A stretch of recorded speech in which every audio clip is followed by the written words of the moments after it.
This week's episode of the Rural Woman Podcast is brought to you by the patrons of the Rural Woman Podcast. This amazing group of individuals contribute financially to the Rural Woman Podcast to ensure the stories of women in agriculture hit your earbuds each and every week. Want to join them in supporting the stories of women in agriculture while getting access to extended episodes, patron-only episodes, and other great perks? Head on over to wildrosefarmer.com to learn more about how you can become a patron through Patreon.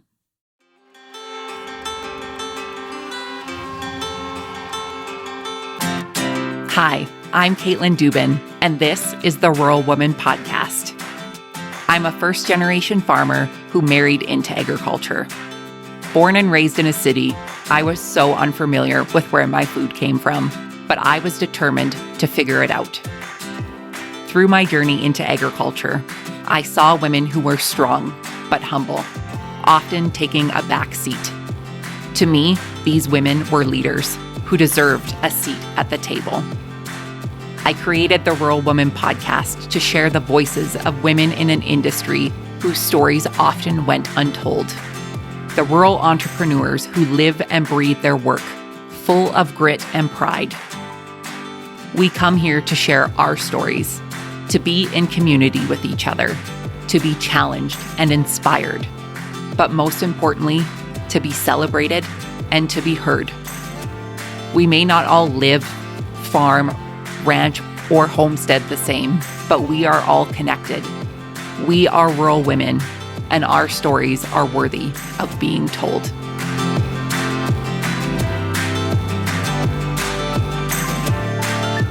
Hey everyone, welcome back to another episode of the Rural Woman Podcast. Today you'll meet Victoria Robinson. Victoria is a first-generation farmer from Maryland who has built something truly special with her small herd of Highland cattle. What started as a love for animals, the land, and a desire to create her own business turned into an unexpected dream job after a major life change. Victoria knows firsthand the challenges of starting from scratch in agriculture, and that's why she's truly passionate about giving her community access to the farm through unique on-farm events and experiences. In our conversation today, she shares how she navigated divorce and career uncertainty, what it takes to grow an agritourism business, and the importance of setting boundaries while letting people connect with agriculture in a meaningful way. From marketing strategies that work to lessons that she's learned along the way, Victoria's story is one of resilience, reinvention, and the power of following what you love, even when the path isn't clear. Without further ado, my friends, let's get to this week's episode with Victoria.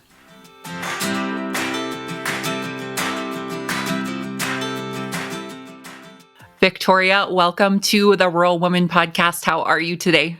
I am doing great. Thank you so much for having me. I am so excited to get to dive into all things Victoria. Like I mentioned to you before we hit record, I always like to think that I have the best job in agriculture, but I think you perhaps might have the best job in agriculture. Yeah, very unique, very fun. I'm excited to share more about what that looks like behind the scenes. Absolutely. So tell us who you are, where you're from, and how you originally got your start in agriculture. Absolutely. So my name is Victoria. I'm based in Maryland. We'll throw it back to middle school. I picked up riding horses as a hobby. I did not grow up on a farm, first generation farmer. So my childhood was riding scooters and jumping on the trampoline. It had nothing to do with farming or agriculture. We took summer vacations, all the traditional or what I thought then was traditional family life.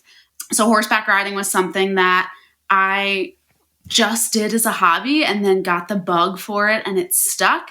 That eventually led me into 4-H and FFA, and that led me into the professional career side of the ag industry. So through that season of life, I ended up meeting and marrying a farmer.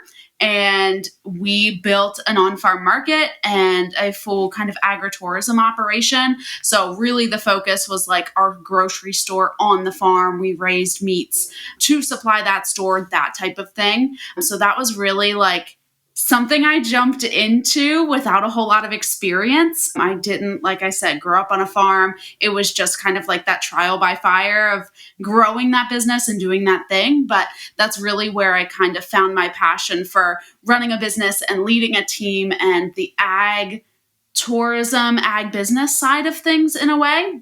So then, huge life change, decided to get divorced in early 22, and that put my life track in a complete 180, flipped everything upside down. I was super confident in my decision to get divorced and make that relational change.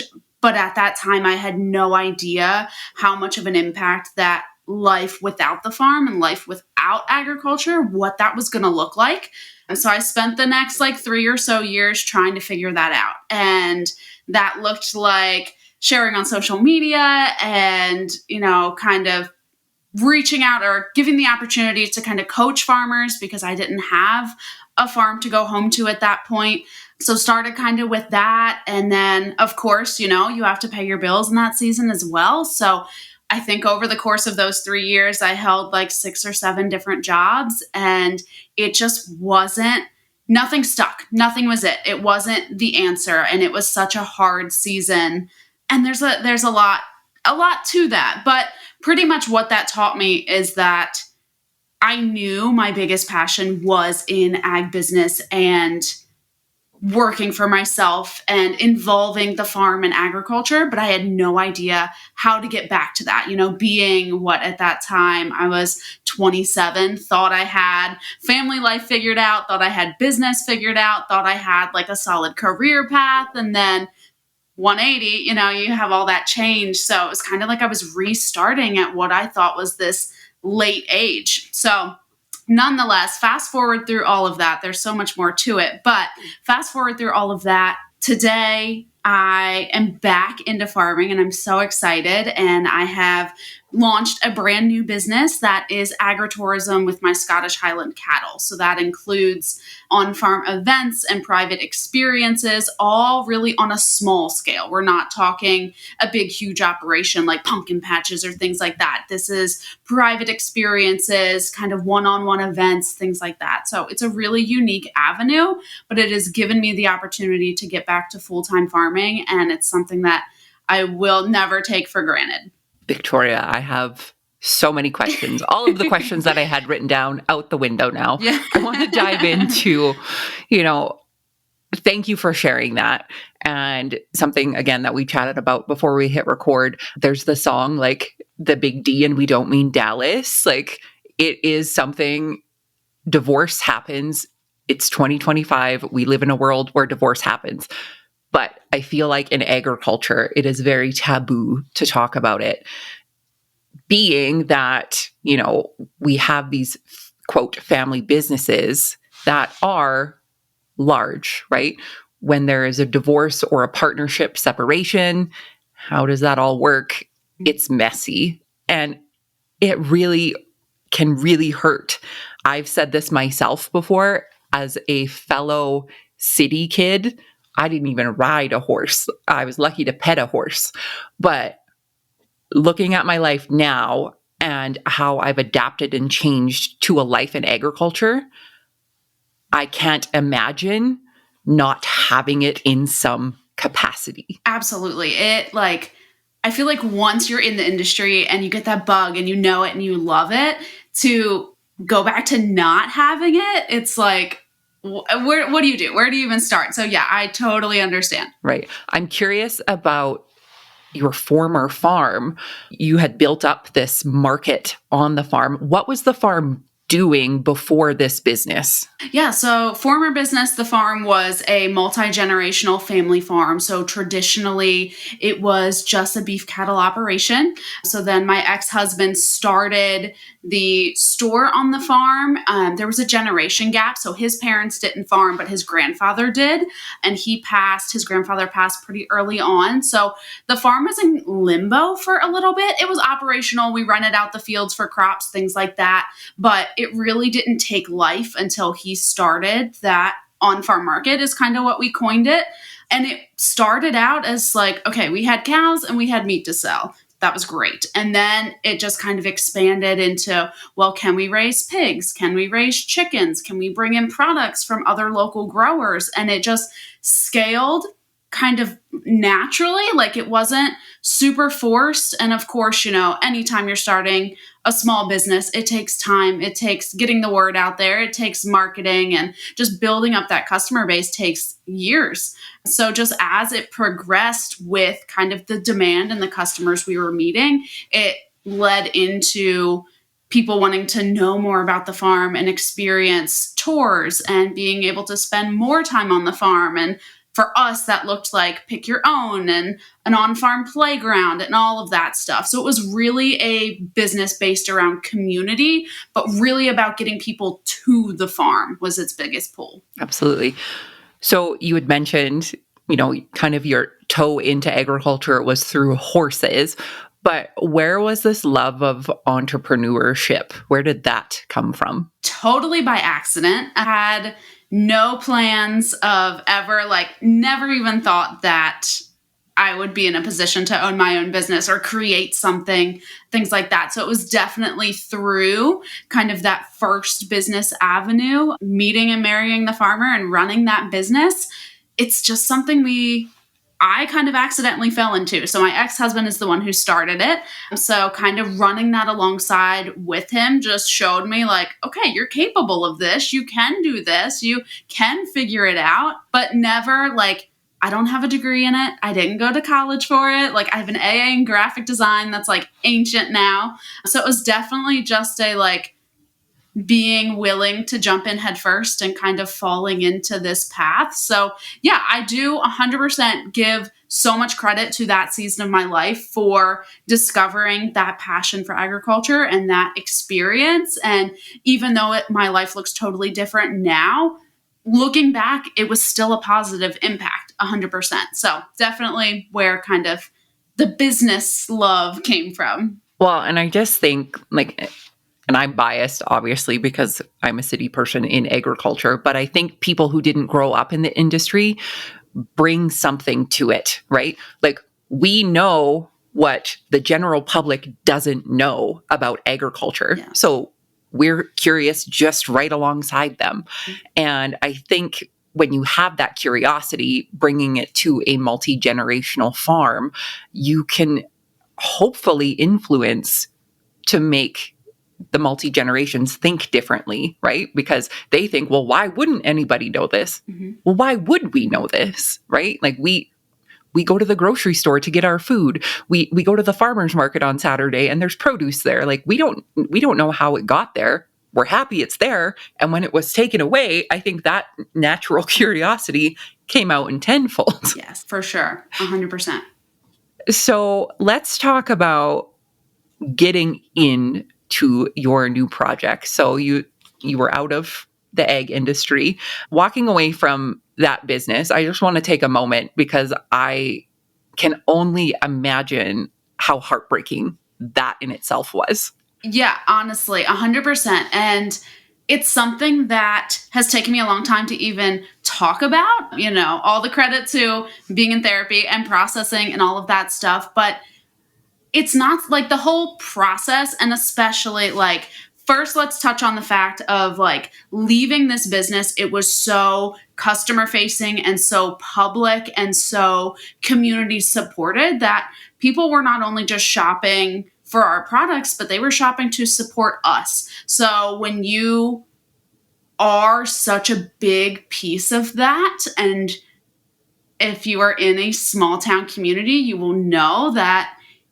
the drama that can come with that can be very vicious. Everyone has an opinion and everyone wants the inside scoop. So initially stepping out for this business, we wanted things to transition pretty smoothly. The process and the way that things ended was pretty healthy. As far as I took a couple months to train pretty much people to replace me and made sure that I wasn't just stepping out and leaving them to sink ship. So that's really important as well to know that even through the emotion, it's not I was on a mission to have the business fail or anything like that. So that transition in itself the business, the community life, all of that in one shot is a whole process. And remind me, what was the second part of the question? I kind of got off track. I don't think I had a second part. I just really wanted to take a moment to, like, I guess for me, it would be almost kind of like a mourning or grieving of losing something so big, not to mention a marriage. Okay, we have the relational, emotional part of that. Right. But for me, and I think of myself and my business that I've grown, if I had to give that to somebody or walk away from that due to circumstances that, don't really even relate to this, like I'm getting misty thinking about it, Victoria. Like it's so hard. So I want to commend you for doing that, and yay therapy, because, being able to separate business from emotion, very hard to do. Very hard to do. And I think it's something that agriculture struggles with. I myself struggle with. Like, it's just business. It's just numbers on a page. But boy, does it hurt my feelings. Yeah, 100%. And that was the grief that, like, I wasn't expecting. Like, I knew there was going to be heartbreak with the relationship and things like that.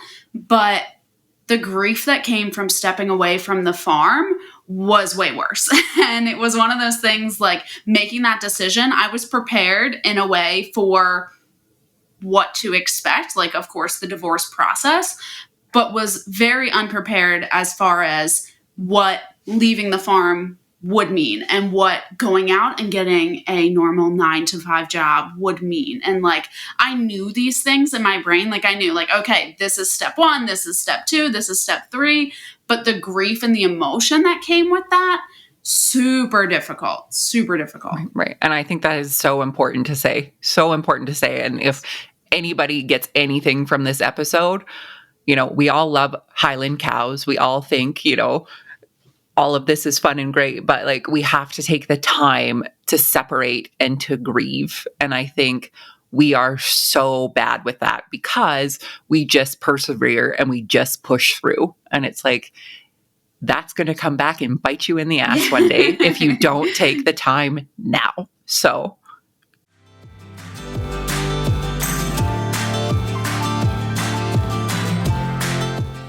you can help support the stories of women in agriculture to be shared through the Rural Woman podcast on Patreon. What is Patreon? It's a membership-based platform that helps fund and support creators like me to create and produce content like this that you all love. New to the Rural Woman podcast Patreon is ad-free listening and patron-only bonus content and exclusive episodes. Learn more and join the patron gang today at patreon.com/The Rural Woman Podcast.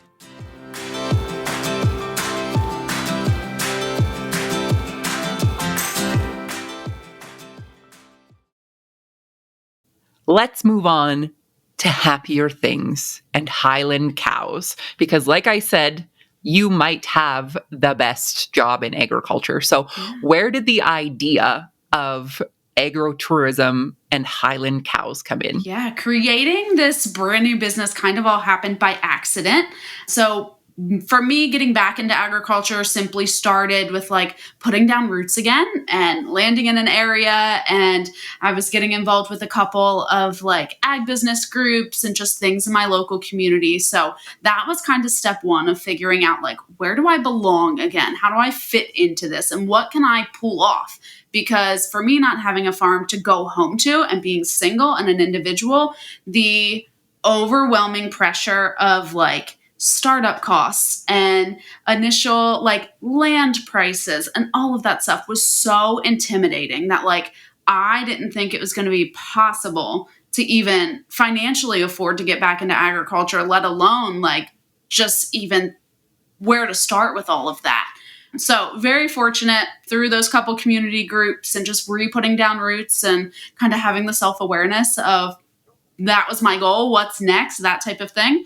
I also ended up meeting someone new, and I'm now farming alongside of my boyfriend, which this is another long process. We kind of farmed together for a year or two, or I'd help out here, there, also had my off-farm job, but was very, like, resistant to kind of go all in. And I think part of that is the fear of the past repeating itself of like, I already farmed with someone else's family and it got, great experiences, but also came with a lot of hurt and pain as well. So really just kind of lightly helped out on the farm as I was still processing all of my stuff. And then last November, 2024, I ended up losing my job. And it was just this huge wake up call and realization to me of, you're not even on the right track. Like, you're not doing what you want to do. And I finally decided to go all in with the farm and built my own stream of the business. So that's where kind of the Highland Agritourism came from. And of course, in that process, I guess how I got started with Highlands, my boyfriend had Angus cattle, just a small herd selling meat direct to consumer. So I convinced him to let me get 2 Highlands, literally just for fun, no other purpose. I was like, they're cute. Just let me have 2. You can use all the rest of the space. Like, it'll be great. So it started with 2, and now we have transitioned the whole herd over to Highlands. So it's snowballed. We really just do breeding stock. And then pretty much all through 2024, as we kind of shared the Highlands on social media. We got so many messages of people wanting to come to the farm and visit. And I resisted it for so long because just the infrastructure and the liability and the time, like opening to the public also comes with a whole other slew of things that normal farmers don't navigate. So I resisted it for a while because I was like, I know what it takes. I know the time. I know the extra just level of welcoming people to your farm. So finally, once I lost my job in November, I didn't want to go back to searching for another job because clearly after years of doing that on repeat, it was not working and not sticking. So we finally built a booking calendar and opened up for reservations, and we've been fully booked. We're fully booked now through April. So a very fast influx of interest and visitors. And yeah, it's been a wild couple of months in the best way. That is so good. And I always think to myself too, like, if I had to go get a quote real job again, I don't think anybody would hire me. I don't think I'd be very good at it. You have to like wear real pants when you go to workplaces, those kinds of things. So finding something to make your own and to make it into a business, welcome to what we're currently doing right now, because this wasn't supposed to be what it is either. So I think I'm trying to remember a time where I didn't see the Highland cow picture from IKEA in my head. Like, I feel like the success of Highland cattle as a breed is due to the IKEA photo that everyone can think of when they think of this. What was it for you? Obviously, they were kind of cute, but in the back of your mind, when you're thinking, like, I want these cows, was it like maybe subconsciously, like, this is going to turn into my life and my business? Honestly, when I got my first 2, there has always been like some novelty and hype around them. And the original appeal was definitely just the unique factor. When I first got them, I was like, we'll just breed them, have the calves, sell the calves, be done. Never did I ever think that it would turn into a whole business around Highlands from getting those 2. It was simply like, purchasing my first 2 cows was my first like real step back into agriculture after getting divorced. So really it was for my heart more than anything. And then just navigating kind of, sharing them on social media and just the influx of people and inquiring. Then of course the business side of my brain was like, okay, this could be a thing. Like, if we have some systems and some structure to it, like, I think it could work. So navigating it and building this business, I think always in the back of my mind, I didn't want to create something like the previous business I had where it was set hours and you were stuck behind a register and we had this big, huge team. And I want something that is way more manageable, way more low key, that can pay my bills and let me have as much time on the farm as possible. And doing that and letting the public experience what I love as well is just a win-win. And it's kind of accidentally created itself into what it is today. And I think if I forced it or tried to do what I'm doing from the start, it would have ended up completely different. I would be remiss not for you to talk about your cows specifically. So I'm assuming they have names. So what was the name of the first two that you got? The first two that I got, their names were Ella and Bella. They were a cow-calf pair, both of breeding age. And there's different like registries for the Highlands. So American Highland Cattle Association is like your top tier registry. Very similar to other cattle registries. You have all the lineage, things like that. And then second tier registration is Heartland Highland Cattle Association. This is a way to register your cows if they don't have papers, because there's a very big part of the Highland industry that I don't want to call it a pet part of the industry, but there's this novelty around having a house cow and a mini cow. And it doesn't split the industry in half, but it's very different in the Highland world than it would be in like Hereford, Angus, that type of thing. So with the Highland industry, you do get a lot of unregistered cattle and a lot of just information or lack of information with breeding stock. So of course, price point was a big point starting out. So my first two were unregistered. And then as I've gotten deeper into the industry, we really want to make sure that we're on track with breed standards and lineage. So we're working towards transitioning to a full registered herd as well. So what is something unique about the breed that you don't think enough people know about? I think the biggest thing, like unique to Highlands, is just their adaptability. They are so hardy through the winter. And from my experience, they've been great moms. And then, of course, they're a meat breed as well. So just the way that they can maintain themselves and not struggle through harsh winters, things like that. Like they are so hardy, I guess is the best way to put it. Yeah. So I think that's probably their biggest thing. Yeah. It's hard to not just think of them as like Muppet pets that are running through a field, though. They are so cute and so hairy.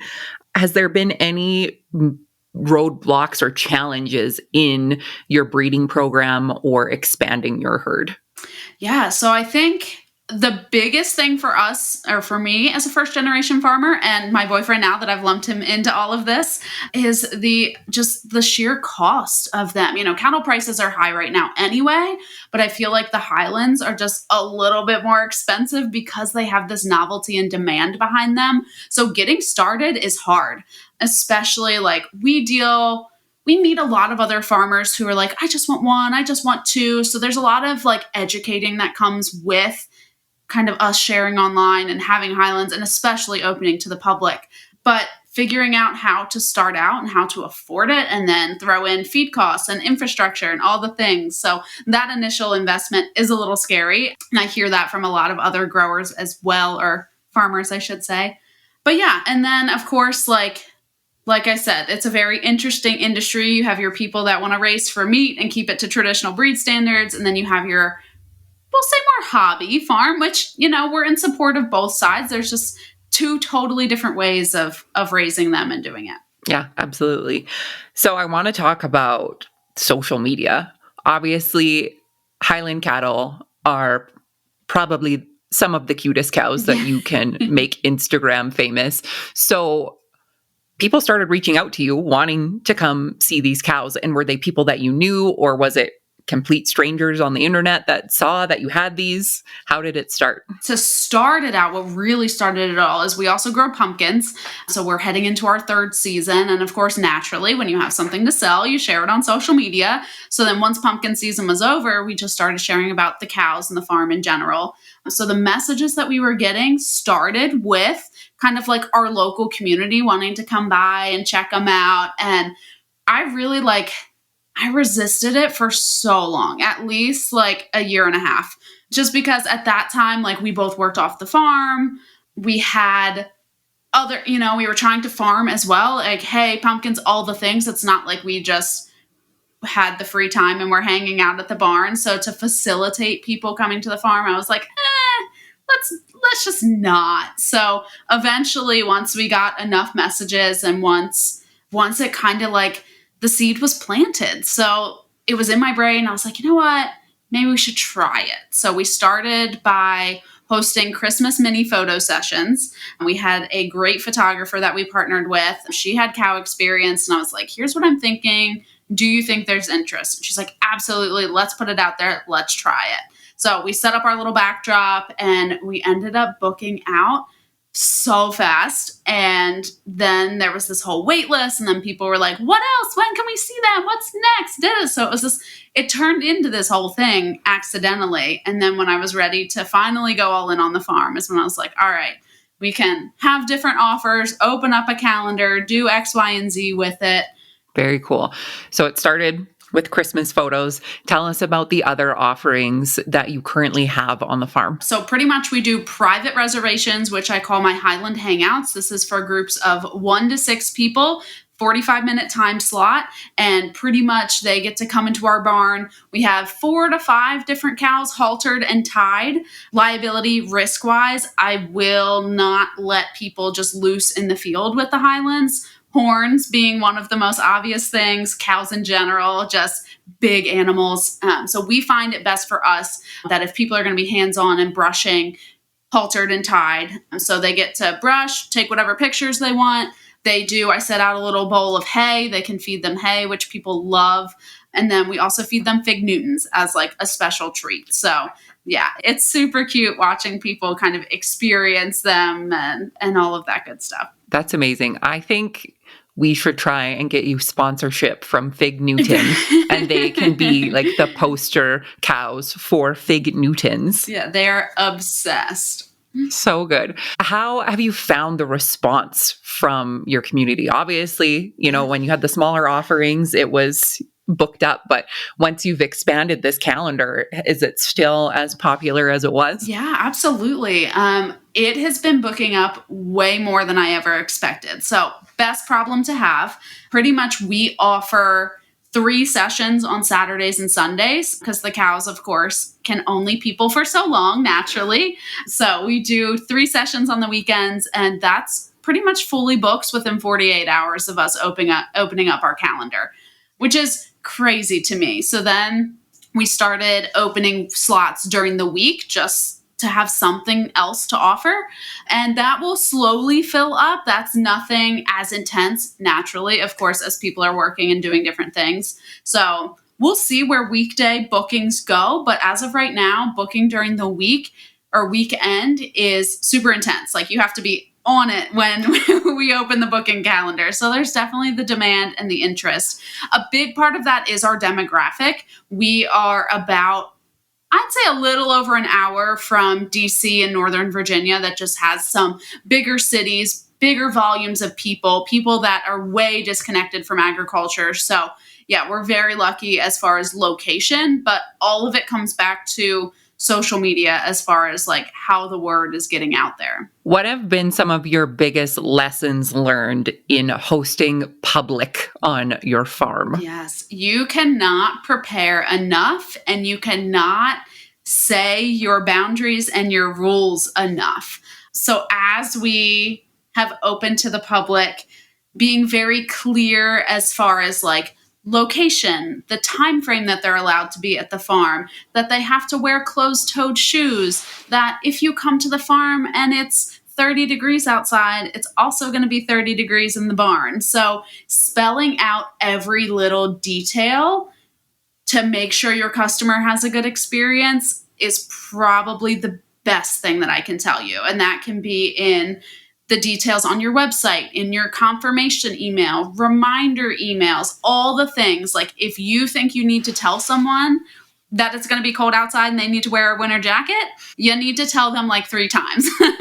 So yeah, and it's those little things, the little details that, we forget. We know if we're going outside and we're going to the barn, we need closed-toed shoes and a jacket. But when people are coming from the city, from their heated apartment to their heated car, and now they're stuck outside for 45 minutes, they're cold. So it's been an interesting experience, but being prepared and lots of communication and reminders is probably the biggest thing to do if you're kind of opening your farm in this way. Yeah, absolutely.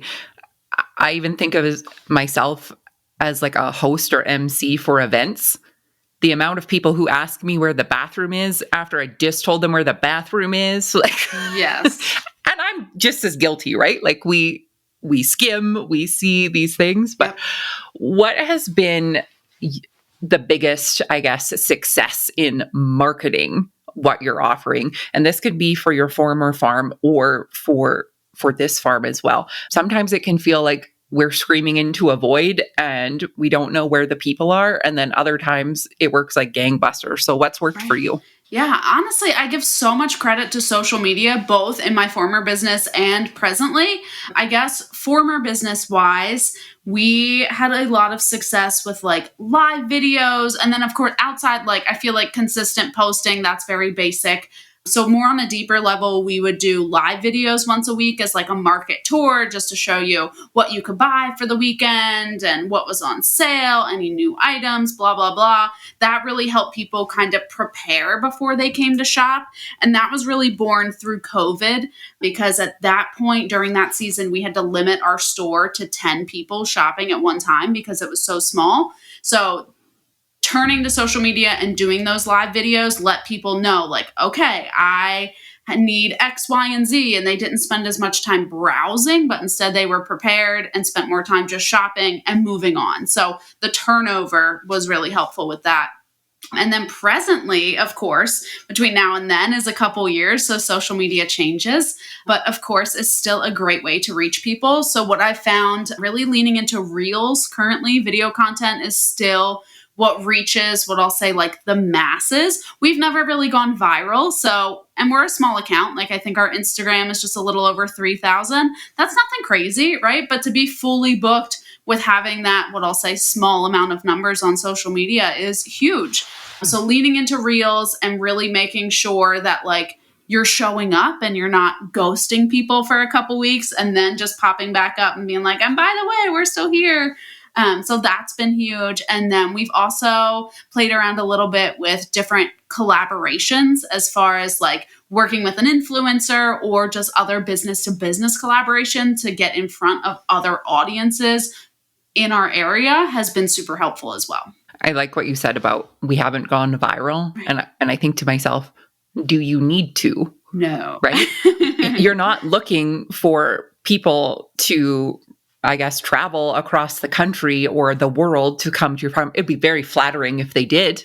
However, to get to those pockets of people in your local-ish area, I think is more important than having a reel have 1 million people see it. Agreed, 100%. And I think just naturally as humans, we get so sucked into the views and the followers and the numbers. But really what matters is, are you converting? Like, are you getting those people to check out with you, to show up at your farm, whatever the end goal for your farm is that happening? Or are you so worried about getting 10,000 views on a reel? Like different end games, 100%. Right. And I guess it honestly depends on what your goal is. If your goal is to become TikTok famous with your cows and you can make a living that way, do it that way. But if it's to actually have people come to your farm and, like you said, convert, then, it doesn't matter if somebody in Timbuktu saw your reel, right? I'm trying to think geographically where Timbuktu is compared to you. I was like, is that closer than I think it is? Victoria, if somebody is listening who has thought of getting into agritourism or doing something, I guess, different on their farm, what advice do you have for them? I would say the biggest piece of advice is to make sure you really have set boundaries and flesh out what it is exactly going to look like for your farm and for your operation. When you open for agritourism, there is no copy paste. This farm is doing this, we're going to do it too. Like the biggest thing is that it has to work for your lifestyle and you and your family before anything else, because it's still going to be planting season and harvest season, and throwing in this whole added layer of agritourism will drive your family crazy if you don't have some kind of boundary as far as like what this is going to look like. So the best thing that we did was just do things by appointment. So I can literally say this Saturday, I want people here from 9 to 12, and that's it. So that works for me. That works for my family. That lets me still have time for the farm itself and also checks the box of welcoming people. So really thinking through and defining what you want that to look like, having those systems, having that boundary, having that idea of what it looks like today, what it looks like in busy season. It's probably the best thing you can do starting out. Yeah, for sure. What's next for you? What is next on your farm and your operation? What are those big goals and dreams? Absolutely. So we are very quickly getting back to busy season. And so for me, I'm kind of taking 2025 as like, I'm calling it my trial and error year. So we, of course, will continue with our private reservations to meet the cows. We're also having a goal of hosting one event on the farm every month, and that looks a little bit different each month. So for March, we're hosting a breeder's workshop of like how to own Highland cows. April, we're doing like a DIY wood planter workshop, so more of like a cows and crafts type of thing. So figuring out what that looks like the rest of the year, what we want to offer, how it's going to fit in with everything else we're already doing. So private reservations, the monthly events. I also do coaching calls for other farmers who want to chat through this type of thing as well, because it's so unique and different to every operation. So outside of that, just surviving all the new things that this year is going to throw my way is my only goal. Absolutely. And I love the trial and error era because, there's going to be ups and downs in any business, whether it's, brand new or it's been running like clockwork for 20 years. We live in a world that it's changing every day, and being able to get through those errors and learn from them of what's going to be next. I think that's growth. And it's been an absolute pleasure chatting with you today, and I've gotten so much from our conversation. My last question for you is, what is the most rewarding part about being a rural woman for you? The most rewarding part for me is being able to give others the access to experience agriculture. It's something that I will not take for granted. Losing that season of life for a little while, it is really my mission to, whatever I do in my business next, make sure that giving access to agriculture, whether it's to other farmers or to our local community, stays the focus. So that is huge. When people are able to come out to the farm and meet cows and take selfies with them, like, it sounds so simple and so silly, but it is truly an impact that they wouldn't be able to see or experience in another way. So access to agriculture is a major part of it all. I love that. That's so good. Victoria, for those who would like to connect with you online, where can they find you? We are on Facebook and Instagram at Black Rock Farm. Very straightforward. Perfect. And I will link those in the show notes as well as your website, and people can connect with you and hopefully come see your cute cows. Absolutely. Right. If you listen, shoot me a message. I would love to know. So definitely say hi. Absolutely. Thank you so much for sharing your story with me. I truly appreciate it. I appreciate your time and the voice you're giving to women in ag.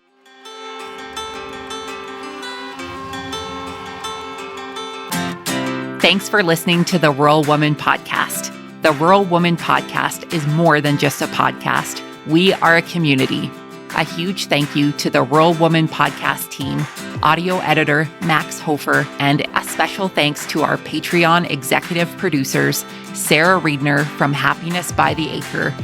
To learn how you can become a Patreon executive producer or other ways to financially support the show, head on over to wildrosefarmer.com to learn more.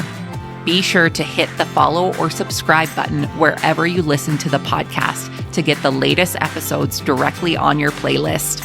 And if you are loving the show, please be sure to leave a rating and review on Apple Podcasts or any other platform that accepts ratings and reviews. You can connect with us on social media at The Rural Woman Podcast and with me at Wild Rose Farmer. One of the best ways you can support the show is by sharing it. Send this episode to a friend or share on your social media. Let's strengthen and amplify the voices of women in agriculture together. Until next time, my friend, keep sharing your story.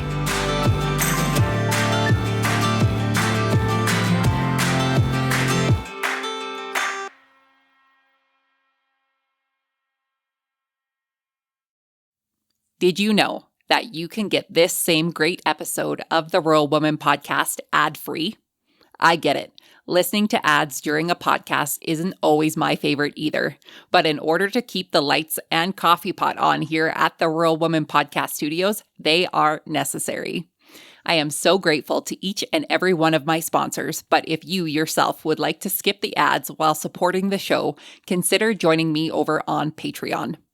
Patrons of the Rural Woman podcast get ad-free episodes starting at Tier 5 on their podcast player of choice each week, plus some other great benefits. Find out more by heading to the link in today's show notes to learn how you can become a patron through Patreon.